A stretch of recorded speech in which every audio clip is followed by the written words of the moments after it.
Hello, welcome to the Art of Being podcast. I'm your host, Kylie. I'm an adventure-seeking, spiritual, nature-loving being.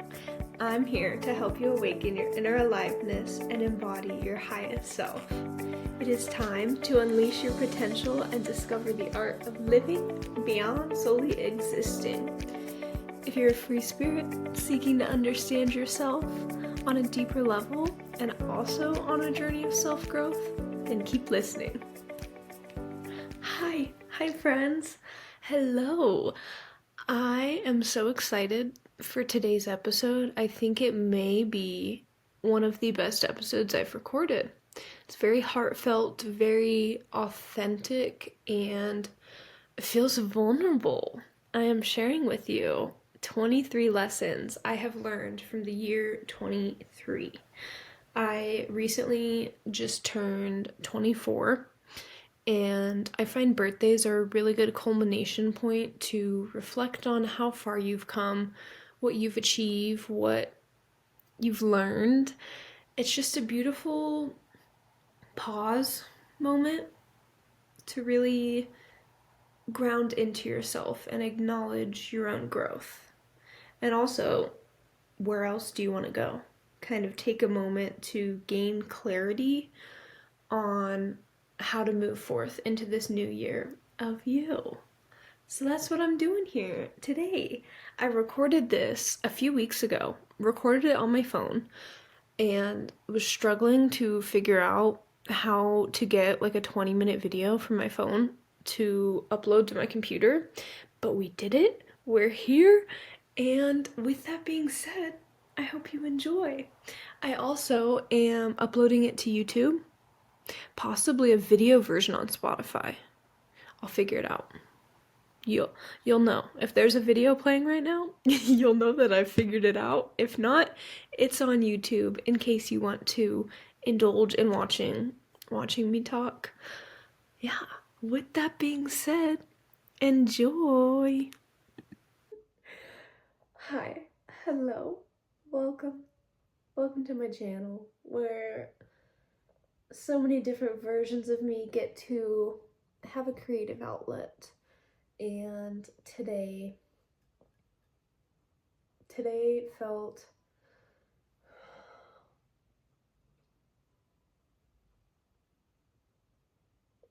like that.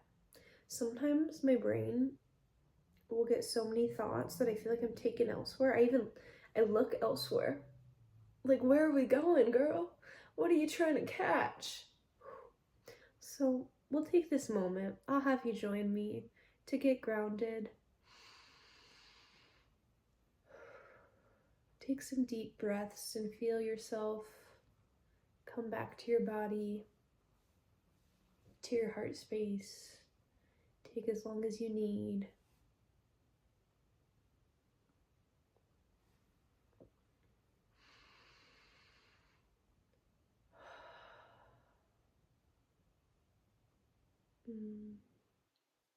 If you need longer, feel free to pause and take a moment with yourself.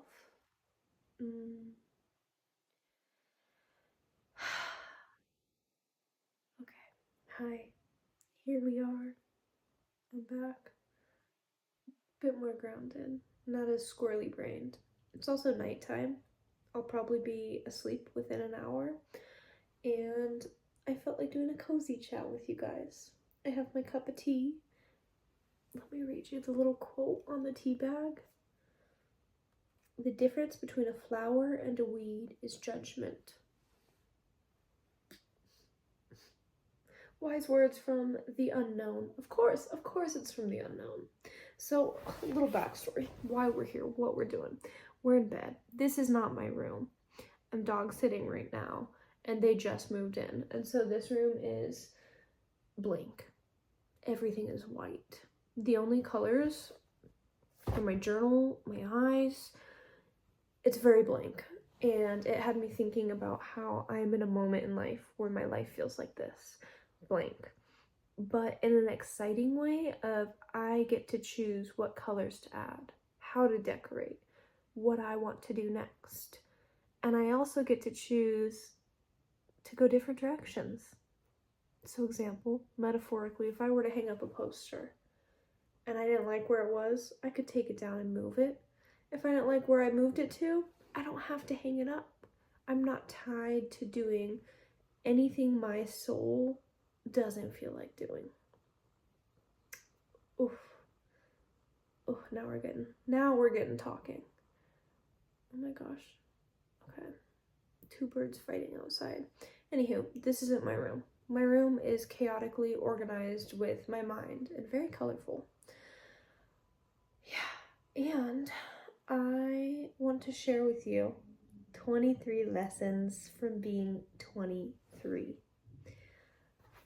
I had this epiphany while I was taking a bath today on how I've been trying to force myself to come to almost a conclusion of this age, concluding what I've learned, who I've become, and where I'm at now, so that I'm ready for this new chapter.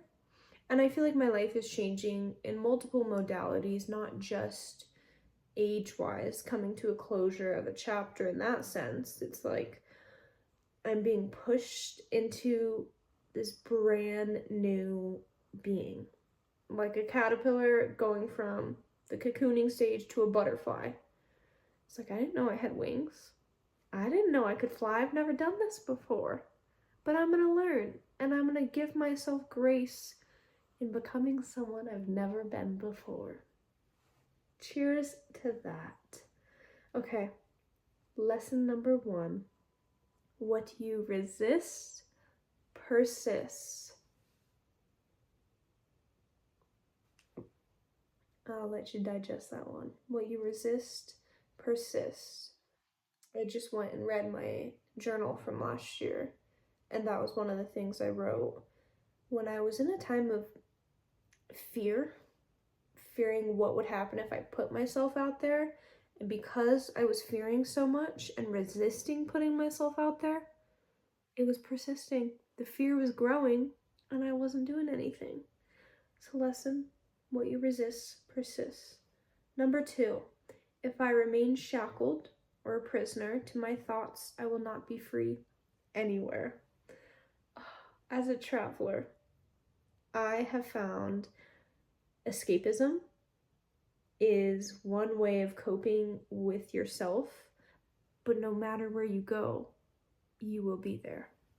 You can buy a ticket to a new country, you can buy new clothes, you can do everything to change who you are, but regardless of what you change externally, internally, you will still be here, and you will have to face that version of you at one point or another. It's gonna come out.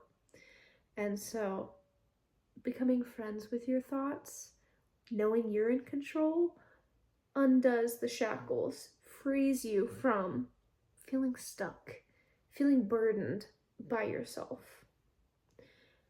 Number 3, the universe would not place ideas into my mind if they were not meant for me. This one felt very affirming to reconnect with. I think in ways we are gifted with passions and creative ideas because we are the ones meant to bring this message to this earthly realm.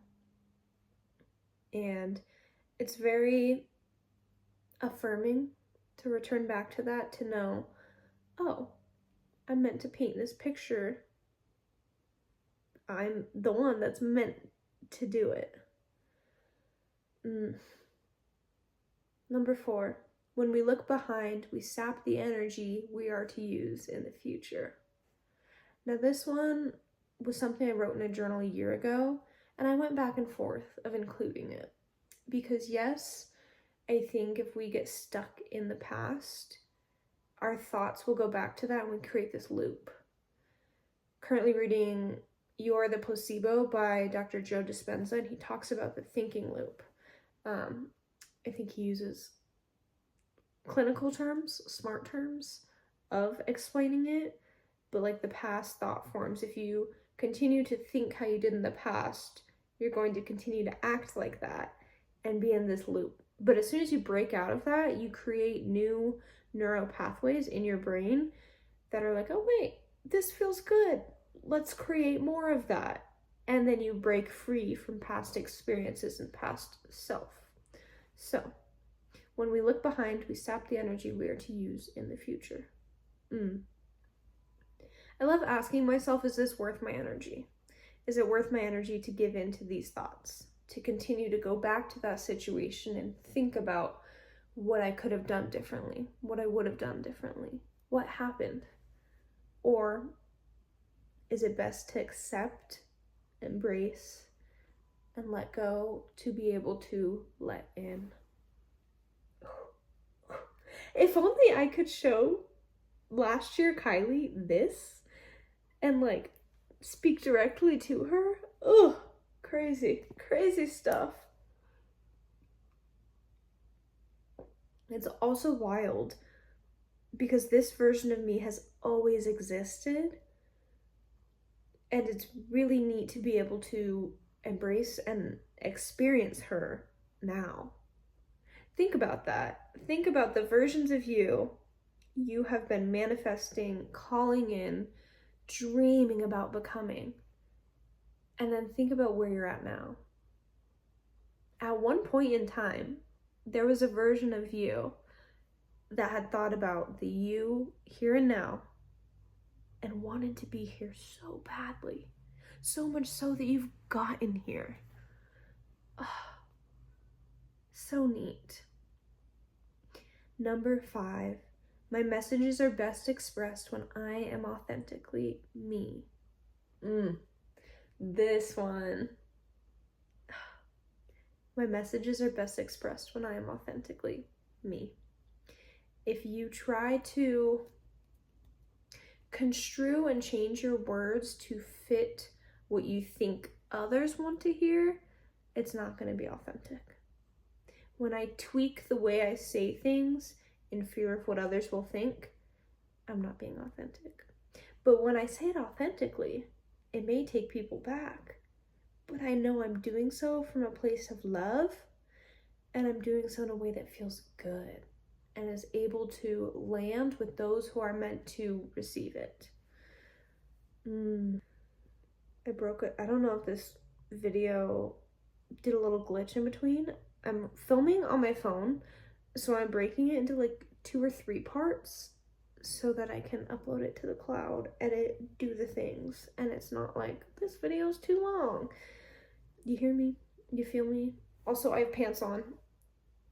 Get your mind out the gutter. Get your mind out the gutter. Vori, V-U-O-R-I, yoga shorts, 10 out of 10. Worth every penny I spent on them. So comfy. Okay, back to it. When I assign thoughts to a moment or progressively analyze it, I lose presence. Sometimes it's best to just be here, be now. You'll have so much time later to analyze where you're at, but just be. I promise you it's worth it. Number 7, when I feel the need to prove myself, there is doubt. Authenticity just is. I found last year there were some times which are so cringy to think about now. I'm thinking of a particular time. I was in this little cafe in Ireland, and it was all locals. I was the only tourist, traveler, random American in the bunch. And so all these locals are chatting and, connecting, and I'm just like, how do I introduce myself? So I went by, oh, I'm so glad to be here. I'm sober. I don't drink. I'm so glad that there's tea here and this is a sober event. I'm also vegan. I'm glad there's vegan treats.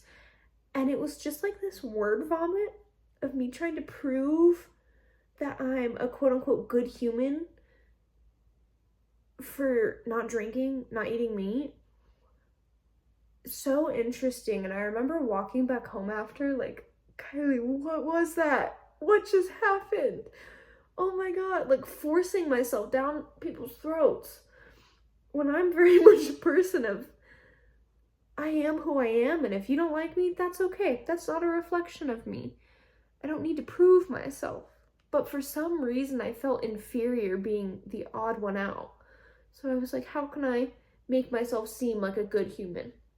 And that stemmed completely from ego, not from my higher self, not from my essence. My essence knows I don't drink because alcohol doesn't serve me, it doesn't serve where I'm at and where I'm going. I don't eat meat or contribute to animal-based products because that also doesn't serve me or living beings. And I have a deep love and appreciation for all living beings. And I lost touch with that, trying to prove myself because I felt like I wasn't worthy enough to be there. So, when you feel the need to prove yourself, there's some sort of doubt. Some sort of doubt. Number 8, surrendering is a sign of strength. I cannot helicopter parent. My manifestations are a new life. It goes with attachment. Think of if you were holding a grain, holding sand. If you hold it like this, it's going to loosely fall through your fingers, still be here. But if you grip it really hard, it's going to fall out even more and you'll end up with none. So, use your manifestations, new life, whatever you're calling in, loosely, and know that it's not the end of the world if it doesn't land. I'm contradicting myself because my brain's like, if it's meant for you, it won't pass by you, so don't even think if it doesn't land. Think when it lands. But also, detachment is healthy. We could do a whole nother vlog, episode, podcast on that. Number 9, the afterlife does not hold resentment, only love.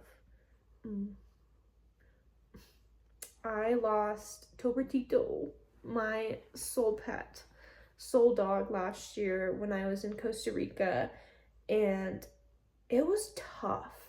Grief is tough. It sucks. It sucks. It swallows you up. It spits you out, only to chew you back up again and do the whole process over and over again. And it's not linear. And I remember grieving completely alone in a different country, feeling so beyond selfish for being in a different country when I could have gone to my hometown and spent time with Toby, and having this dream of him being free and feeling so loved, and just getting all of these signs and messages that it's not worth my energy to feel this guilt and this shame when he's now free and full of love and does not hold resentment. The afterlife, the past, deceased, don't harbor those emotions. Granted, I'm sure other entities can hold on to more negative frequencies, but in my belief system and the way I see this is there's no resentment, only love. Number 10, loneliness can be a state of being. I get to choose how to perceive that. This is a lesson I'm still working through, but I feel like I've finally confidently changed my mindset, and instead of being like, oh my God, I'm so lonely, it's like, okay, we're feeling lonely. How can we give ourselves love and pour back into self to fulfill that void? 11, art enhances presence and all of one's senses. When you paint, when you draw, when you journal about wherever you are, you're instantly brought deeper into the moment. Whether you're looking at a beautiful field of trees or a dog or a wall, you're really acknowledging every aspect of it. All the little bumps and textures, the different hues and shades, the smells, and engaging all of your senses. And it's beautiful how art can root us deeper into the ever-fleeting moments of now. And we can always return back to that and be brought into that moment. Number 12, nature reminds me I am a part of Mama Earth as well, equally as beautiful, equally as powerful. I love saying the forest grows out of chaos, and it's beautiful. We don't need a reason for it to be beautiful, it just is. And whenever I'm surrounded by just chaotically primal, raw, I don't know if raw is the right word, but we're using it, raw earth, I feel whole. I feel home. I feel accepted. All the messy, sticky, loving, beautiful parts of me feel seen. And I can always go back to that. 13. Looking versus seeing when traveling.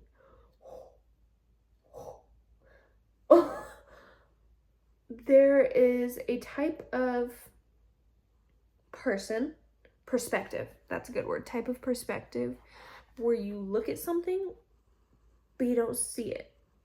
You look at a gravesite and cemetery that is ancient, and you're looking, but you're not seeing all that's happened there.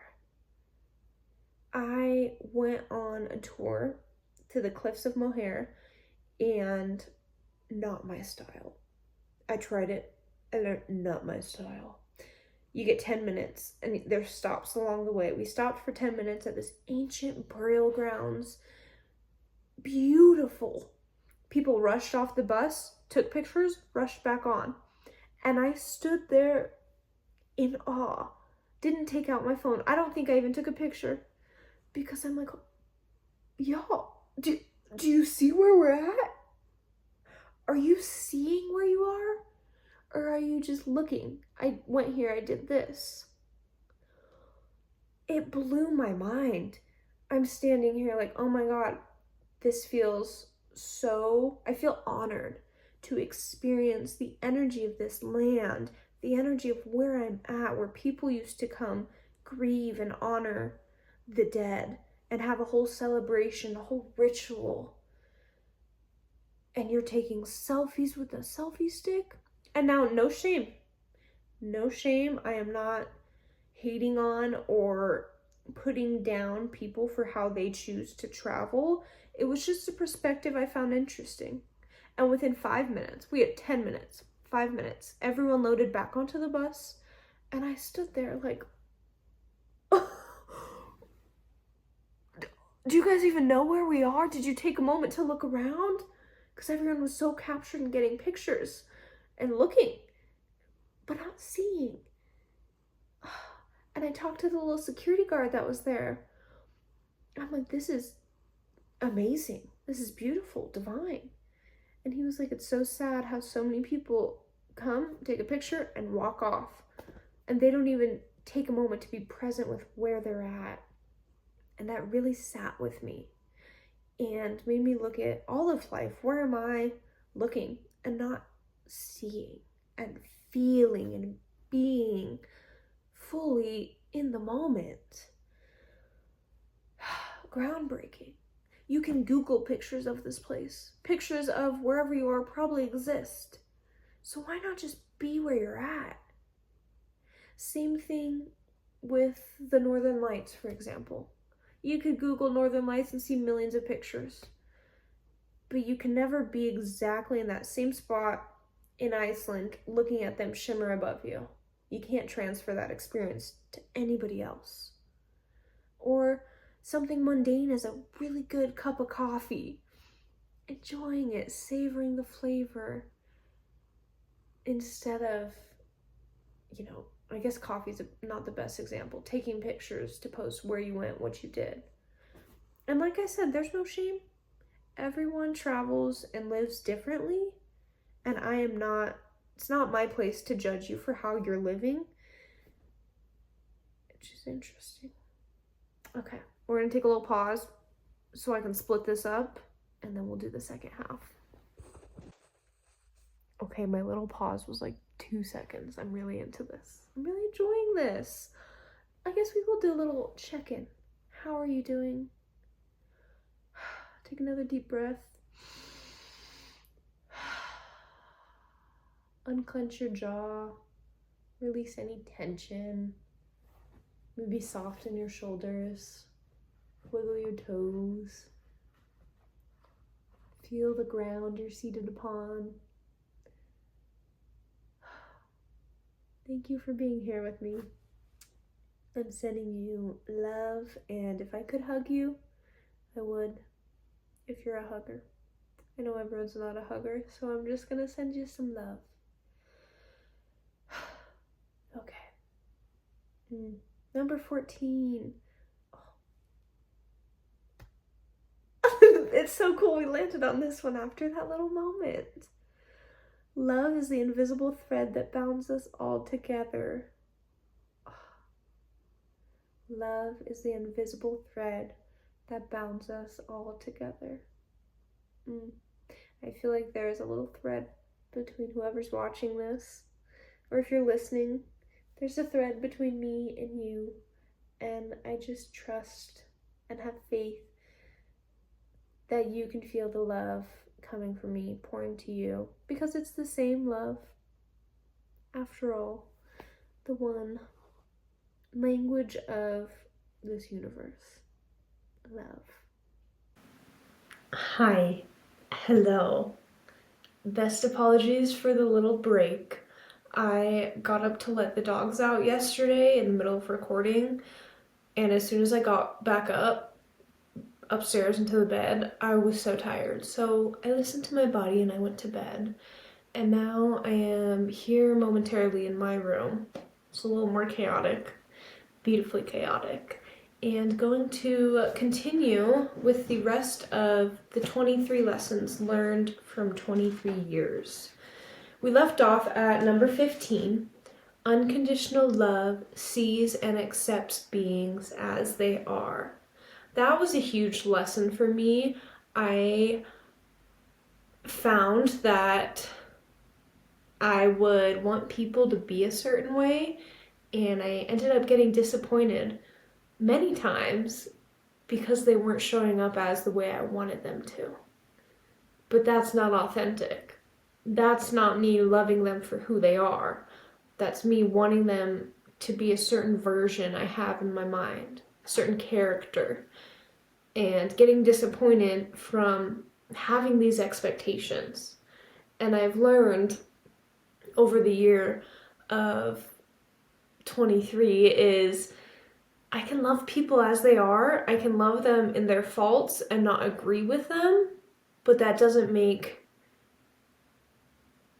give me the right to put them in a box of what I want them to be. That makes sense? I don't know if that made sense, but overall, unconditional love sees and accepts beings as they are.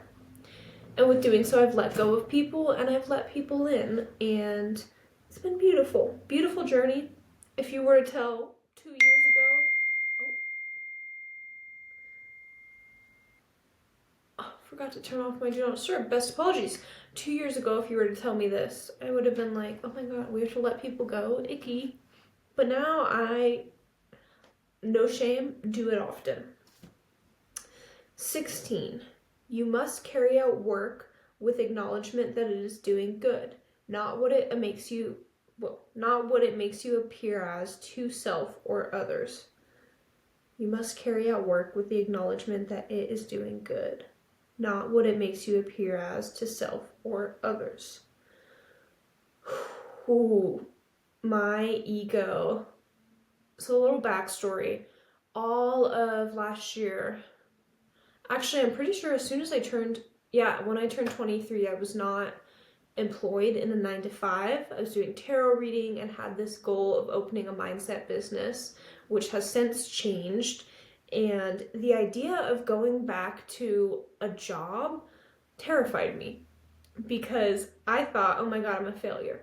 Oh my god, I'm telling everyone how I'm living this free life and here I am getting trapped back into a job. That's awful. That makes me look like a failure. And then I had this aha moment later in the year, which we'll get to, where I realized it doesn't make me a failure.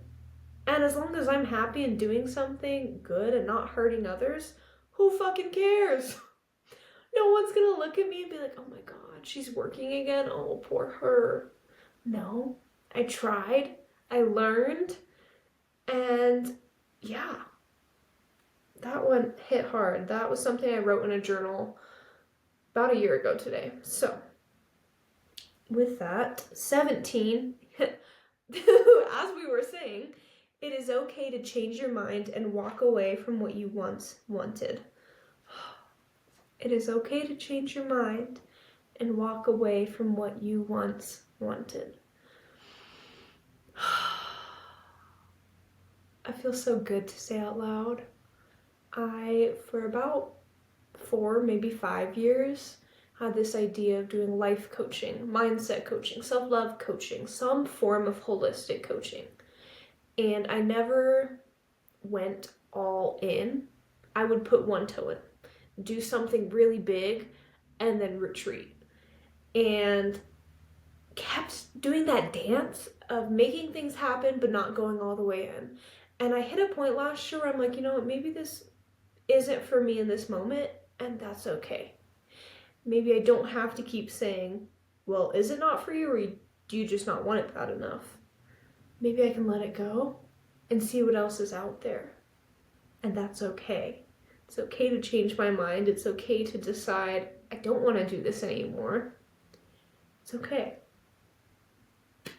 And here I am today, knowing that because I freed up that space from this dream I had and this passion, I'm now able to pour into so many other aspects of life and continue to discover hidden passions, hidden talents, and not devote every inch of my being into one thing. And then when it doesn't work out, feel like I'm doing something completely wrong. It's okay to change your mind, walk away from what you once wanted. 18, choices. You always have choices. When I was in Rosscarbery, Cork County, Ireland last year, I stayed with John Devoy and his wife, Sarah. I did a podcast episode with John. One of my favorite podcast episodes I have ever done. Such a cool, beautiful human. Highly recommend checking it out. I will put the interview in the show notes so you can check it out. Anywho, I remember Sarah picking me up from this little grocery store in the middle of, it felt like a random town, just a small town in Ireland, and asked me if I wanted to go on an adventure or go home. Home is into her home, settle in, settle down, and then choose from there. And she started off with choices. You always have choices. And sometimes I find I overwhelm myself with choices, but instead of looking at it as, oh my God, I have so many choices, changing and refraining my mindset to, oh, I have choices. I don't have to fully be stuck in one if I don't like it. I can change my mind and make another choice. She had the most beautiful, I want to say English accent. Choices. You always have choices. In the softest voice. So lovely. 19. When searching for lessons, you often miss out on the lesson. A big lesson I learned from searching for a lesson. I did a road trip around Iceland last year. And for 2 weeks I drove in this camper van, and it was a lot of driving. Like 4 to 7 hours a day. I did that to myself. And there were so many moments where I'm like, okay, what am I supposed to learn? I felt called to come here for a reason, and I feel like I'm not doing much. What am I here to learn? And I kept getting stuck in this need to know why I'm doing what I'm doing. And because of that, I missed out on some really beautiful moments, beautiful scenery, because I was so upset and angry that I wasn't learning anything. Joke's on me, that was learning. That when I analyze, I think I mentioned that earlier. Yeah, when I assign thoughts to a moment or progressively analyze it, I lose presence. I lose the lesson. The lesson is meant to be digested later on, not in that exact moment. It's like when you're learning in school. You're being taught a subject.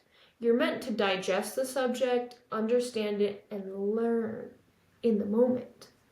You're not meant to know everything about it as you're learning it. And I think as humans, our brains are like sponges. We're meant to soak it up. And later on, you can let it expand and analyze. Hopefully that sponge analogy made sense. Made sense in my Kylie brain. Number 20. What is meant for me will not pass me by. What is meant for me will not pass me by. I live by this. Live by this. 21. You can always... Tiny one. Is that still relevant? That just popped up in my brain. If you know, you know. Tiny one. You can always turn around, but you must go forward to find out. This was also something I learned in Iceland. Literally. Driving, and the directions started to take me up a sketchy one-way road in a mountain. And the car I had was not four-wheel drive. And there's some roads in Iceland called F-roads, because you have to have four-wheel drive to be able to get over these big rugged rocks and such.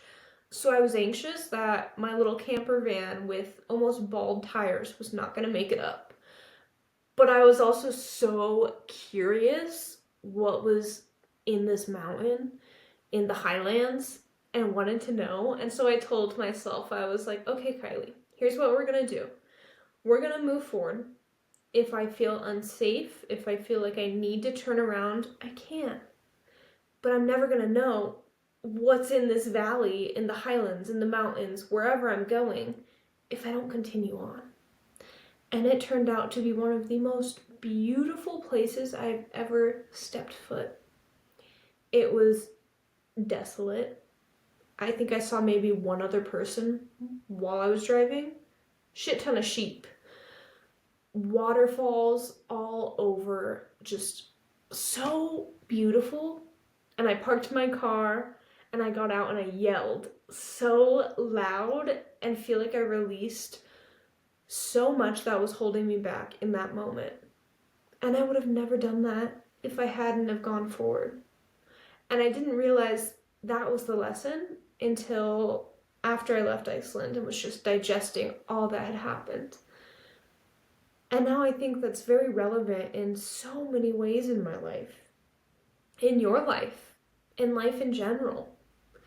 You can always turn around. You can buy a plane ticket back home.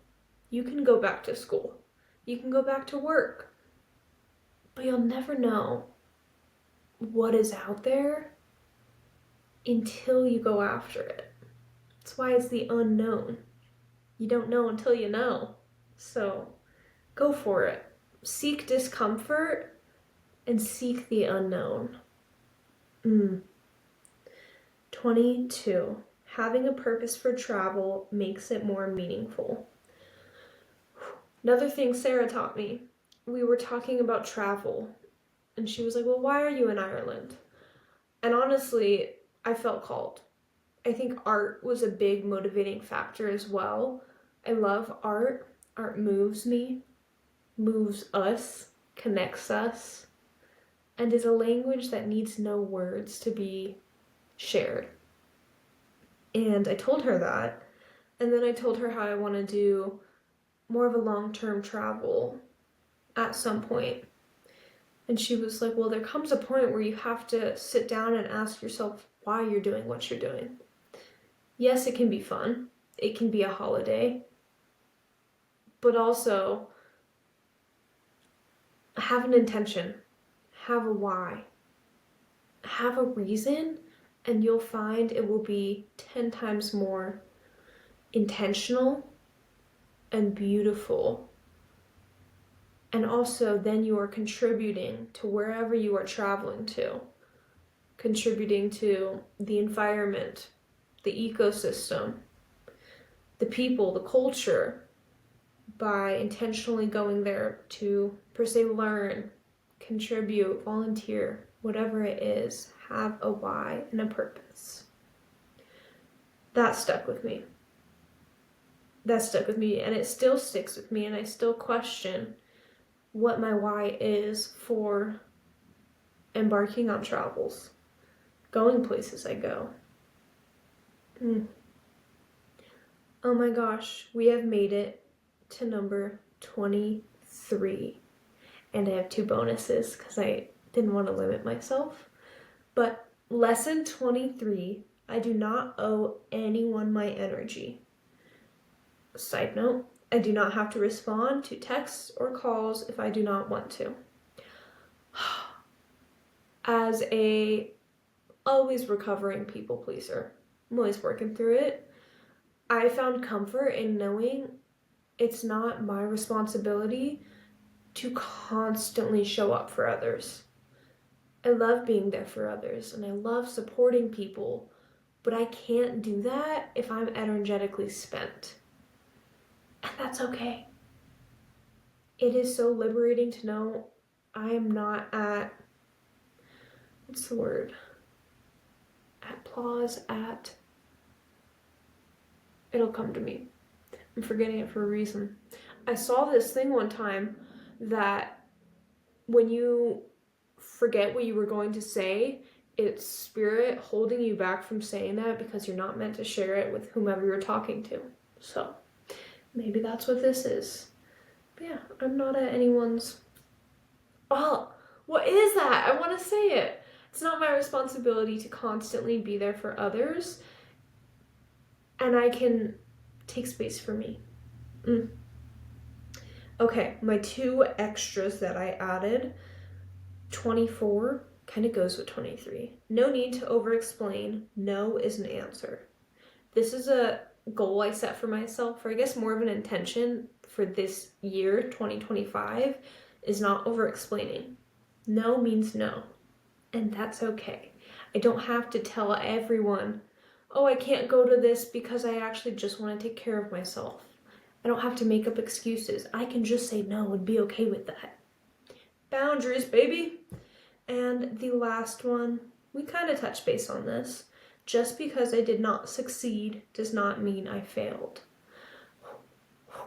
With the whole business prospect, I didn't succeed in starting a business, but I also didn't fail. I learned so much along the way, and I learned that's not my cup of tea right now. And that's okay. And I wouldn't have learned that if I wouldn't have tried. But I wouldn't call myself a failure or a success. And it's interesting because I wrote a whole article on success and how success is a mindset. And inherently we are successful by having faith in ourselves and constantly going after what we want. That's a good little mind bubble. Anywho, those are my 23 lessons from 23, and I am so eternally grateful to be able to have this voice and share these moments with you and share this life, this love. With that being said, I love you. I appreciate you. Thanks for tuning in, and maybe I'll come back here and do more of these bed talks, reading from my journal. We'll see. I like to have a good boundary with what I share with the world and what I keep personal and home for myself. Okay, I will talk to you at some point soon, and I'm sending you so much love. Bye. Just kidding. I'm not gone yet. Shameless promo. If you feel called, I have a Pinterest. Who doesn't have a Pinterest? Pinterest is glorious. No shame if you don't have a Pinterest, but I love Pinterest. And I've gotten really into creating my own pins and connecting them with a blog or a podcast, or just sharing a picture that I'm like, ooh, this is vision board worthy. Let's give someone inspiration. So if you feel called, I will put that in the show notes, as well as my Substack. Substack is an outlet for creatives, artists, poets, writers to share their work. And I share when I feel called. I'm not consistent with it. I don't post every day, every week. I post when I feel called to. So if you feel called, I've said that so many times just now. If you want to, I will put that in the show notes, as well as my Instagram and my podcast. Unless you're listening to this on the podcast. Ooh. So if you are listening to this on the podcast, no, there's also a YouTube version. so that you can see me talk. Doesn't make much of a difference. I have noticed though, I speak with my hands. I was editing at like super fast speed and it looks like I'm dancing because I use my hands so much when I talk. Anywho, with that being said, I love you. Go do something good for yourself today. And yeah, sending you some good juju and good vibes. Bye, baby. Just kidding. I'm not gone yet. Shameless promo. If you feel called, I have a Pinterest. Who doesn't have a Pinterest? Pinterest is glorious. No shame if you don't have a Pinterest, but I love Pinterest. And I've gotten really into creating my own pins and connecting them with a blog or a podcast or just sharing a picture that I'm like, ooh, this is vision board worthy. Let's give someone inspiration. So if you feel called, I will put that in the show notes as well as my Substack. Substack is a outlet for creatives, artists, poets, writers to share their work. And I share when I feel called. I'm not consistent with it. I don't post every day, every week. I post when I feel called to. So if you feel called, I've said that so many times just now. If you want to, I will put that in the show notes as well as my Instagram and my podcast. Unless you're listening to this on the podcast. Ooh. So if you are listening to this on the podcast, no, there's also a YouTube version so that you can see me talk. Doesn't make much of a difference. I have noticed though, I speak with my hands. I was editing at like super fast speed and it looks like I'm dancing because I use my hands so much when I talk. Anywho, with that being said, I love you. Go do something good for yourself today. And yeah, sending you some good juju and good vibes. Bye, baby.